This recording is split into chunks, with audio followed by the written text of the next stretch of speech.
The title of this talk is Rebirth. Oh no, not again. In the interest of full disclosure, it is actually about three topics: rebirth, the Buddha's quite astonishing teaching on time as being cyclical and infinite, and the Buddhist cosmology. But I thought the title was funny, so there you have it. This talk is about the big picture from the Buddhist perspective. And when I say big picture, I'm talking about something akin to looking at the images from the James Webb Space Telescope. I thought I would begin with this. It is a quote from the Pali Canon. It's part of a passage in which the Buddha describes the night of his awakening. When my concentrated mind was thus purified, bright, unblemished, rid of imperfection, malleable, wieldy, steady, and attained to imperturbability, I directed it to knowledge of the recollection of past lives. I recollected my manifold past lives, that is, 1 birth, 2 births, 3 births, 4 births, 5 births, 10 births, 20 births, 30 births, 40 births, 50 births, 100 births, 1,000 births, 100,000 births, many eons of world contraction, many eons of world expansion, many eons of world contraction and expansion. There I was so named, of such a clan, with such an appearance. Such was my nutriment. Such was my experience of pleasure and pain. Such my life term. And passing away from there, I reappeared elsewhere. And there too I was so named, of such a clan, with such an appearance. Such was my nutriment. Such my experience of pleasure and pain. Such my life term. And passing away from there, I reappeared here. Thus, with their aspects and particulars, I recollected my manifold past lives. That's from Majjhima Nikāya, Discourse 4, Division 2. There are two things that I find particularly fascinating about this passage. I will start with a simpler one, and that is what the Buddha remembered from his previous lives. So the Buddha is sitting under the Bodhi tree. His lives are flying by like flashcards. Now, think about your life. Think about everything you've gone through: your birth, your childhood, your family, school, community, places you've lived, jobs you've had, and on it goes. It seems like a lot, and it is. But now think about what the Buddha remembered from his countless previous lives. He remembered his name. He remembered his clan or family. He remembered what he looked like. He remembered his nutriment, which means the food that he ate. He remembered the experience of pleasure and pain, how long he lived, his death, and being reborn. Then it started all over again: wash, rinse, repeat. So that is all he remembered from his previous lives. Imagine your life being reduced to what is essentially a footnote. And the thing he remembered that I've always found most curious is that he remembered what food he ate. Of all the things that happened in all those lives, one of a handful of things he remembered was what he ate. There must have been a lot of good restaurants. So now let's turn to the richer, more complicated part of this passage. He describes, quote, many eons of world contraction, many eons of world expansion, many eons of world contraction and expansion, end quote. The word eon is a translation of the Pali word kappa, K-A-P-P-A. The Sanskrit word is kalpa, K-A-L-P-A. For this discussion, I will use kalpa because I find it less awkward. I find this extraordinary. It means that at the time of the Buddha, his understanding was one that is also held by sects like the Jains and the Hindus. And that understanding is that the universe itself goes through cycles of a Big Bang, expansion, and then what is somewhat amusingly called a big crunch.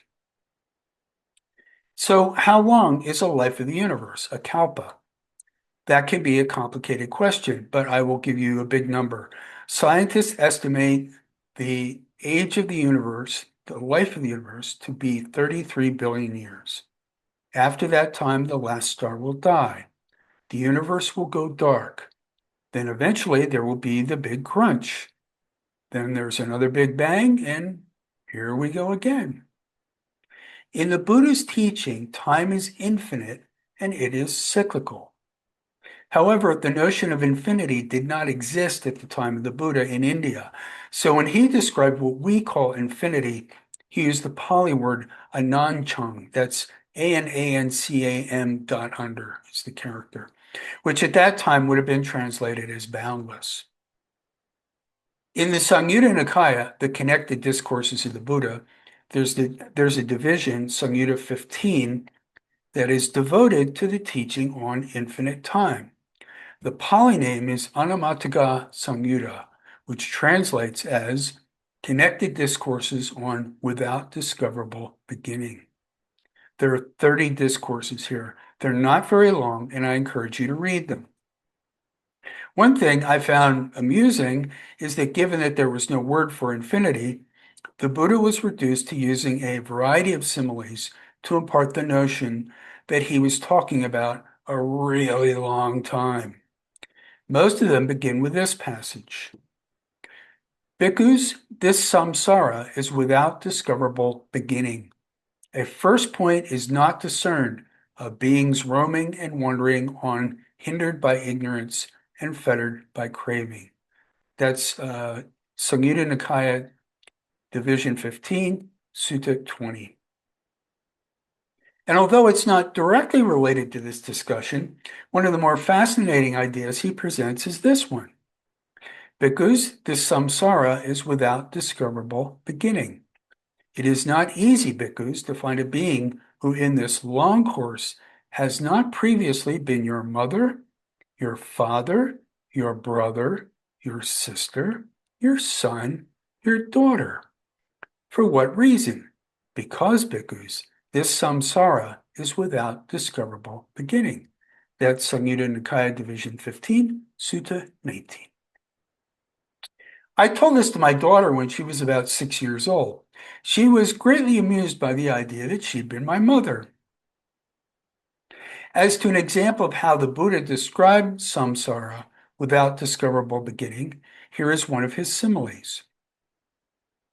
Suppose, Brahman, the grains of sand between the point where the river Ganges originates and the point where it enters the great ocean. It is not easy to count these and say there are so many grains of sand, or so many hundreds of grains, or so many thousands of grains, or so many hundreds of thousands of grains. Brahman, the eons that have elapsed and gone by are even more numerous than that. It is not easy to count them and say that they are so many eons, or so many hundreds of eons, or so many thousands of eons, or so many hundreds of thousands of eons. For what reason?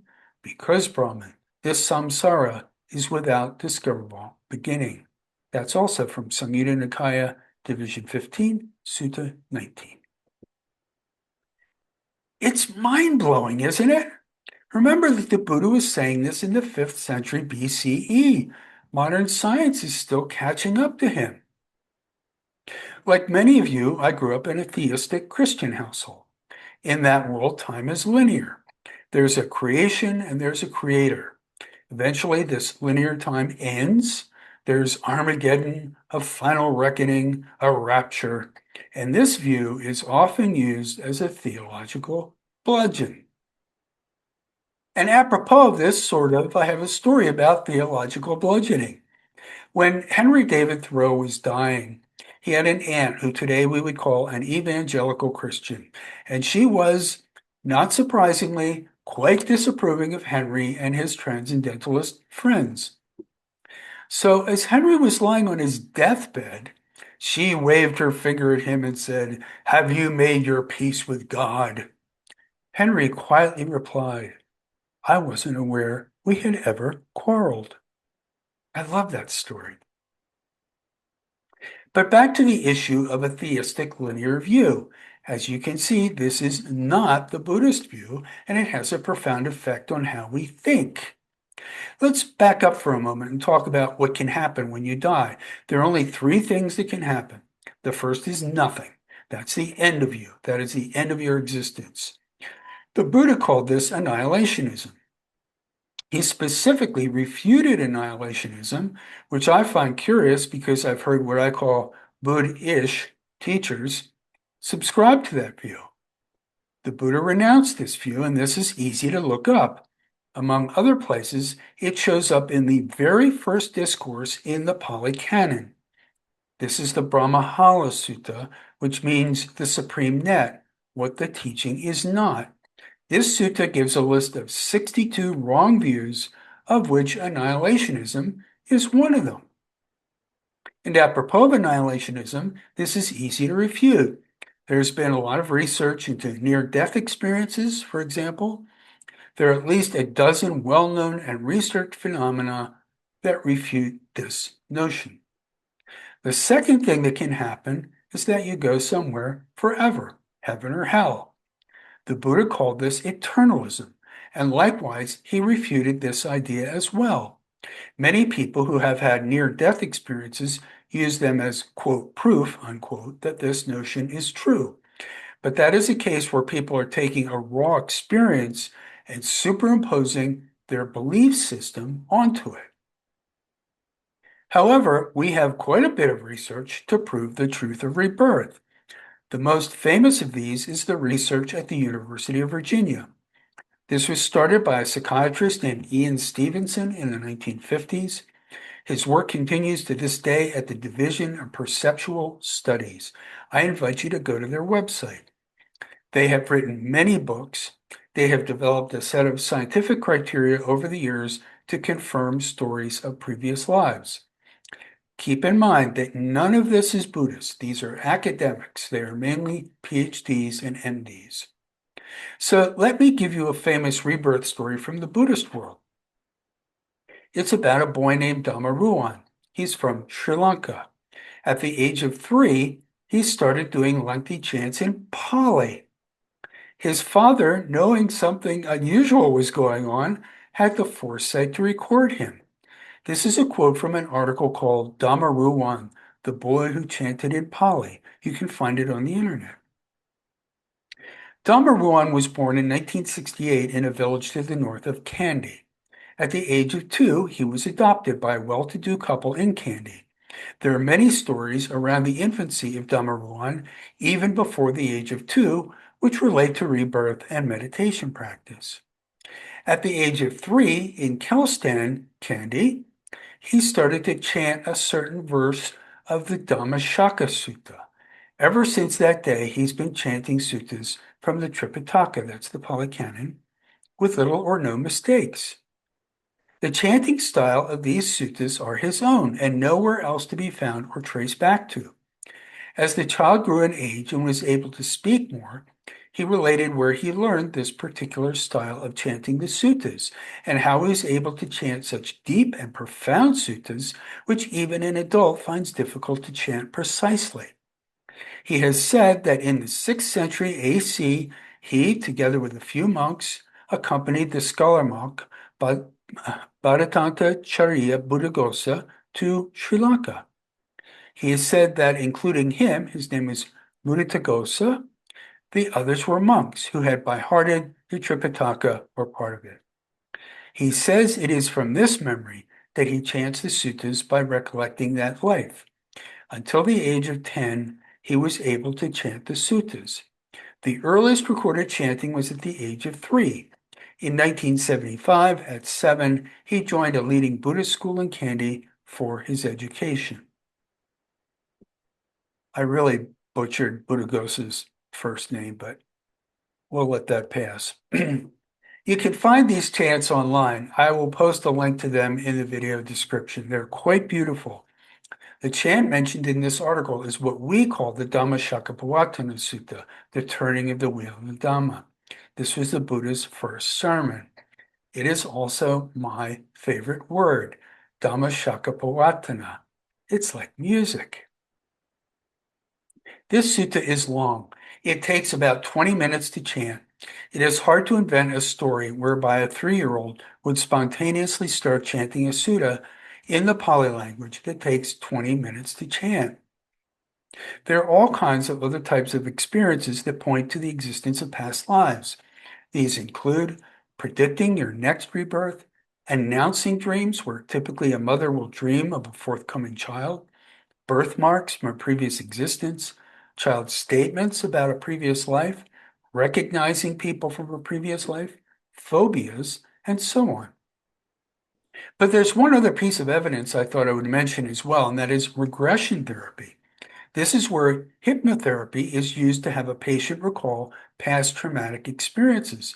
There are several places here where I live in central New Mexico that do this. You can find them online.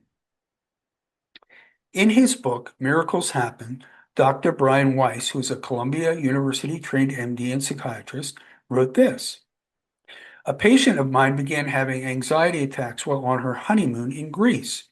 When she and her husband left for Rome, the anxiety attacks completely disappeared.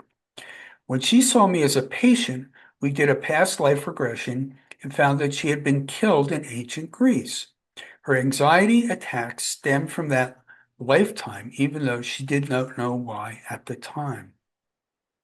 So, to summarize, when you die, there are 3 possibilities. There is very strong evidence for rebirth.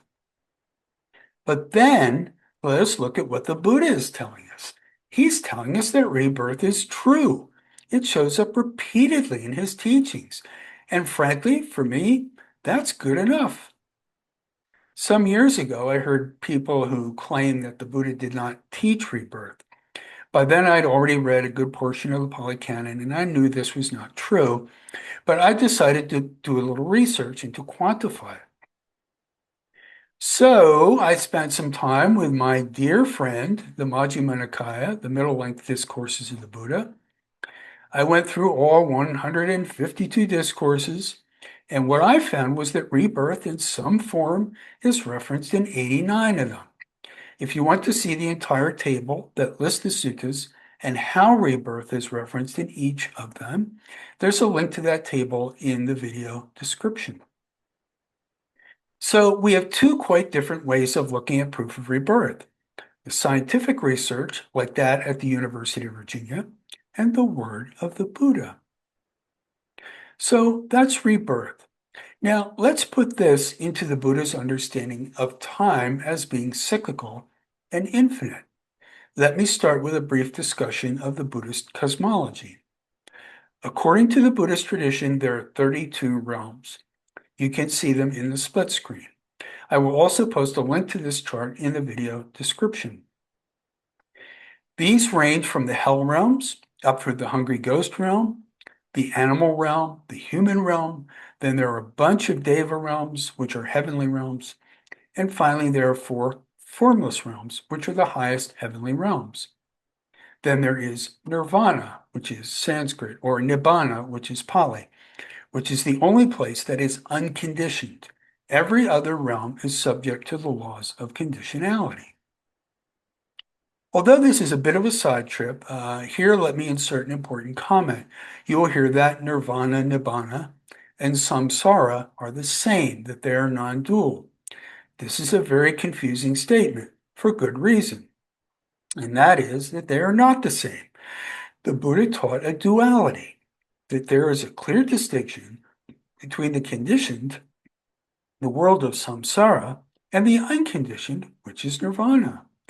There's a complete discussion of this topic by Bhikkhu Bodhi called Dhamma and Non-duality. It is on the Access to Insight website. I will warn you, however, that Bhikkhu Bodhi has a PhD in philosophy, so be prepared for an in-depth treatment of this subject. I will post a link to that article. So back to our main topic. To be sure, the number 32 as a count for the number of cosmological realms is a little suspect. It was a special number in India, and the suspicion is that the current Buddhist cosmology expanded to fill that number. Bhikkhu Bodhi was once asked if he believed that this description of the cosmology is true. He gave what I think is a good answer. He said, I think something like this is true. Having said that, the Buddha does discuss many Deva realms in the Mahasamaya Sutta, among others, which is Majjhima Nikāya Sutta number 100. It is a fascinating sutta in which the Buddha walks us through many of the Deva realms. Again, there is a white paper on my website that discusses it, and I will post a link to it. According to the Buddha, this is the landscape in which we live. We move up and down through all the realms. Maybe in your next life, you're born in a Deva realm. Good for you. That's pretty sweet. Or maybe you have certain ideological or political ideas and you cause a lot of suffering. That's not great. And you could be reborn in a sorry state for a long time. A really, really, really long time. There are some pretty graphic descriptions of the hell realms in the Pali Canon. But even if you're born in a Deva realm, tradition says that eventually the probability is that you will fall from grace. Devas get used to living cushy lives. They can have anything they want. Often they become proud and vain, and oops, there you go, sliding down the cosmological chain. This is samsara. Samsara means to wander. And in the Buddha's teaching, we wander through this cosmological territory, lifetime after lifetime, without end. The only way out is to become enlightened. To be sure, it is possible to practice the Dharma in the human realm and many of the Deva realms. The Buddha was known to travel to the Deva realms to teach. That is why he was sometimes called teacher of gods and humans. The gods are the Devas. And even in more modern times, Ajahn Mun, who founded the Thai forest tradition, is known to have taught in the Deva realms. The time scales are unfathomable. In many of the Deva realms, a lifespan is measured in eons, kalpas. And as for someone who's, say, a fascist, their time in hell is likely to be considerable. Once again, we're talking eons. It may be dozens or thousands of them. Finally, and I've heard more than one Buddhist monk say this, and I find this equally fascinating. All these realms exist in the same physical space. They're right here now. But they exist at different vibrational frequency. That's why some people can see ghosts, what Buddhists would call hungry ghosts. Their vibrational frequency is close to that of the human realm, and many people can see devas. Bhikkhu Bodhi said when he was in Sri Lanka, there was a valley next to the monastery where there were devas, and that many of the monks could see them. They often appear as orbs of light. I know a meditation teacher who was in Thailand with a friend of hers at the 10th anniversary of Ajahn Chah's death. Ajahn Chah is a revered teacher in the Thai forest tradition. This friend was taking pictures with her camera phone, but none of them came out properly. Even though it was a crystal clear day, they had these smudges on them like raindrops. She tried everything to get a clear picture, but nothing worked. Finally, she showed the pictures to one of the monks who said, "Oh, those are the devas."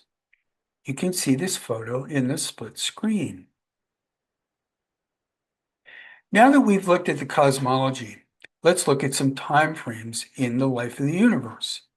They're really big. As stated, the life of the universe is estimated to be 33 billion years. After that time, the last star will burn out. Our current universe is estimated to be 13.7 billion years old. Our solar system is about 4.6 billion years old. The Earth is about 4.5 billion years old. The human race is about 300,000 years old. Human civilization is about 6,000 years old. And the lifespan of the average American is currently 78 years. According to Buddhism, we are part of a world system. This phrase shows up frequently in the Pali Canon. And in Buddhist thinking, once there's a big bang, we must wait for a planet to exist. Then we wait for the human race to emerge. Then we must wait for civilization to begin. Some would say we're still waiting. Then, of course, the other end of all this happens. The sun goes supernova, and it's a really, really, really long time before the cycle gets around to providing us with a planet again. I will add that in Buddhism, the idea that life exists on other planets is a given. They are part of their own world systems. They have their own cosmological sphere. All right, so now let's take a deep breath and talk about the last 2,500 years. Into this enormously rare event, the creation of our planet and then the human race, a Buddha was born. And according to the Buddhist tradition, and this is found in the canon as well in a volume called the Buddha Wangsa, that's Buddhabam done under SA, Buddha Wangsa. The appearance of a Buddha is rare. It does not happen in every life cycle of the universe. Then the news gets worse. Every Buddha does not decide to teach the Dharma. They are called Pacceka Buddhas. Pacceka means something like individual or solitary. These are Buddhas who attain awakening but decide not to teach the Dharma. So why would a Buddha decide not to teach? The Buddha himself faced this dilemma. He accomplished this incomprehensibly difficult journey. He almost died. He left a life of extreme comfort as part of a rich and powerful ruling family to become a mendicant. He lived on alms food. He wore tattered robes. He slept under trees and in caves. And after 6 years of this monumental effort, he awakened to the ultimate nature of reality. And not surprisingly, he wasn't sure that anyone else could fathom what he had seen.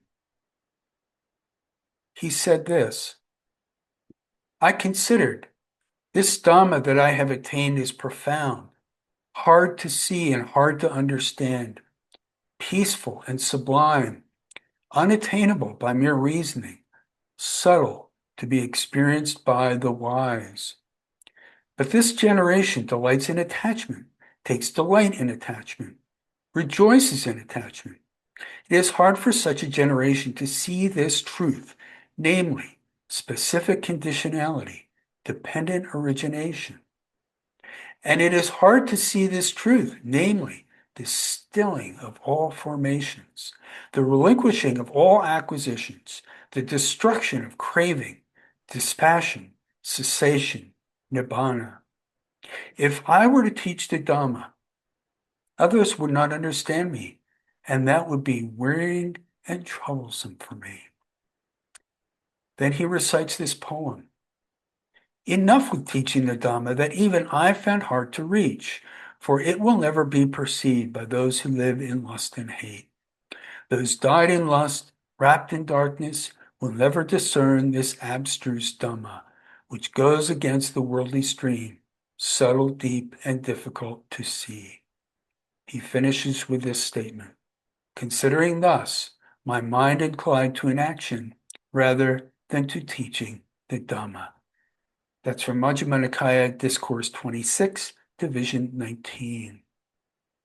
It is the Arya Paryanasana Sutta, the Noble Search. So this is the dilemma of any Buddha. If you're born in a fascist country, for example, you may be on your own.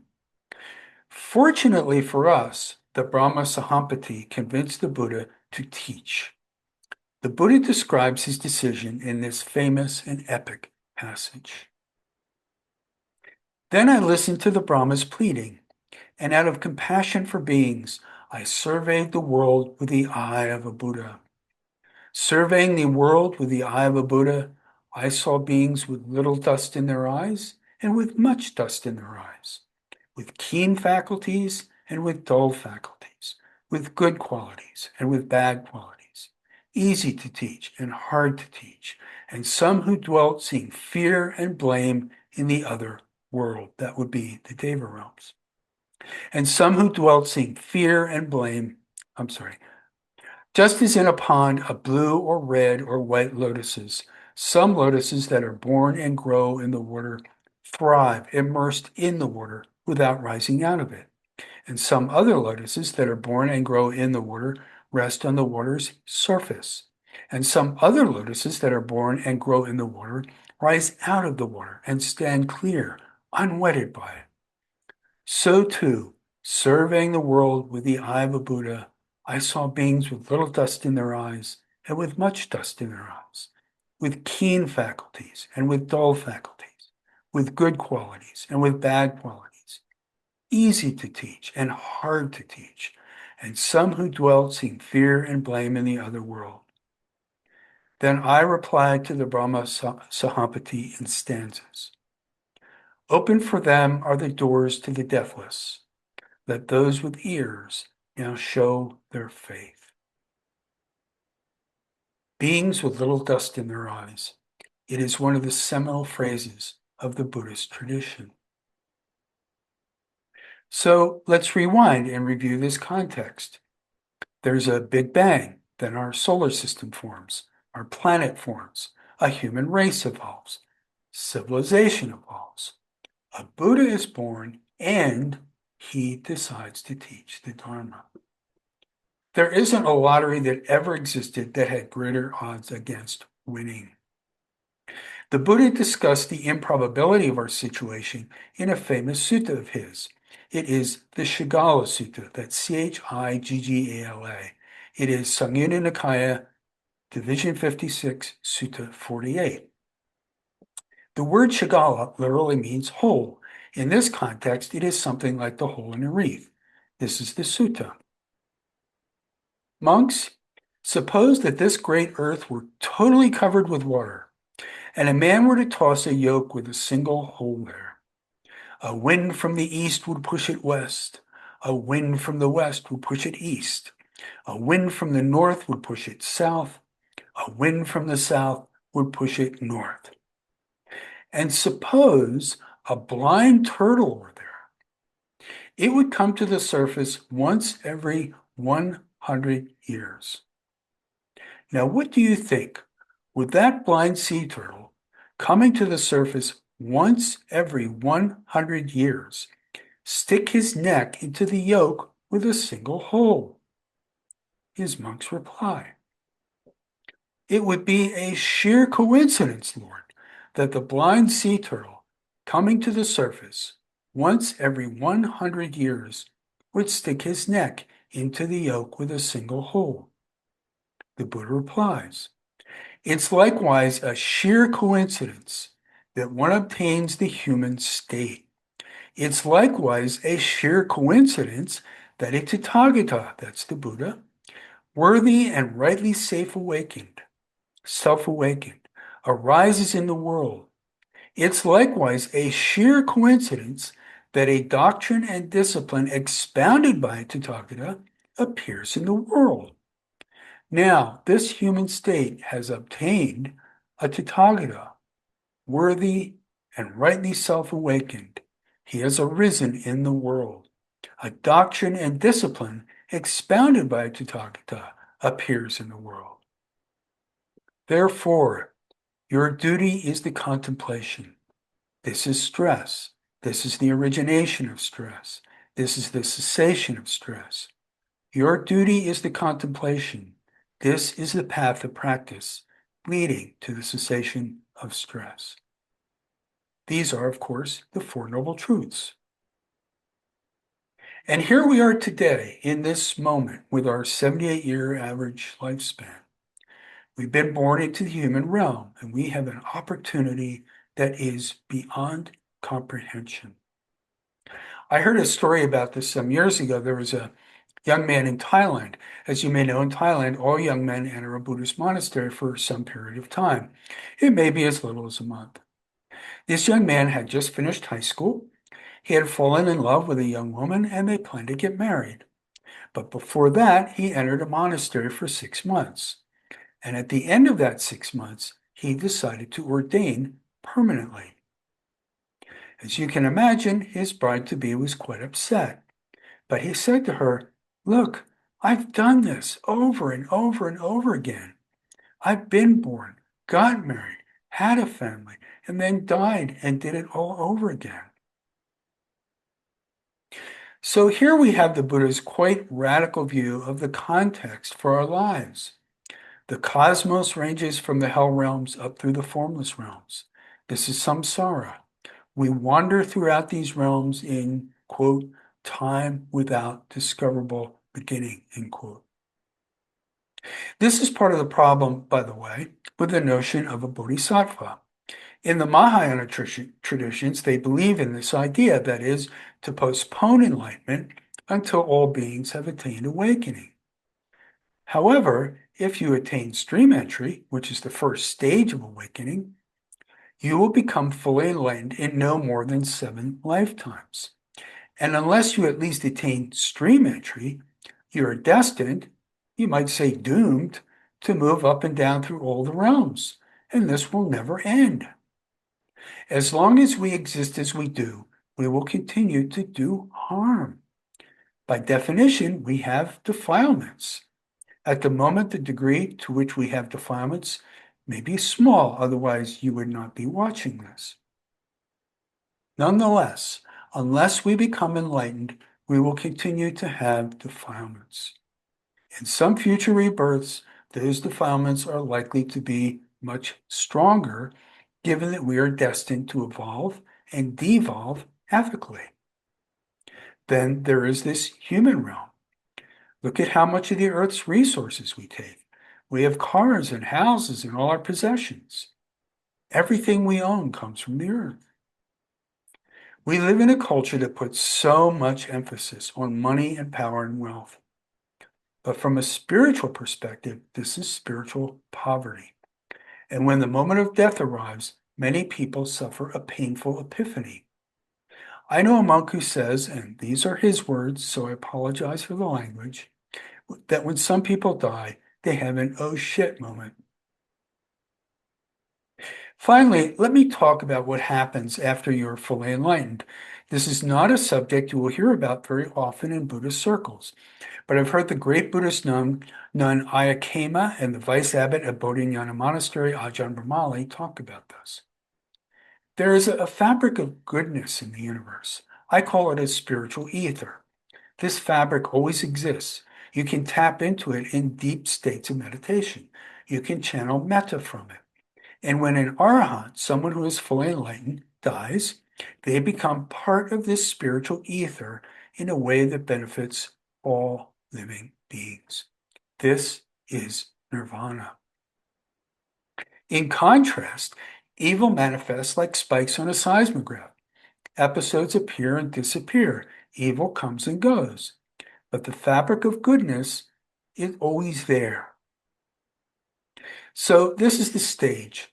Time is infinite and cyclical. The physical universe is not ruled by chaos or predetermination or a deity. It is ruled by the laws of physics. Living beings are born and reborn, moving up and down through the realms of the cosmos. They're ruled by the law of karma. The way out of this endless and unpredictable wandering through the cosmos is enlightenment. And now we have this rare opportunity. It is a gift beyond measure. And the odds against having this opportunity are astronomical. Miraculously, we are that blind sea turtle, and we have managed to poke our heads up through the hole in the yolk. In the 13th century, Master Dogen wrote, "Let me respectfully remind you, life and death are of supreme importance. Time swiftly passes by, and opportunity is lost. Each of us should strive to awaken. Awaken. Take heed. Do not squander your life."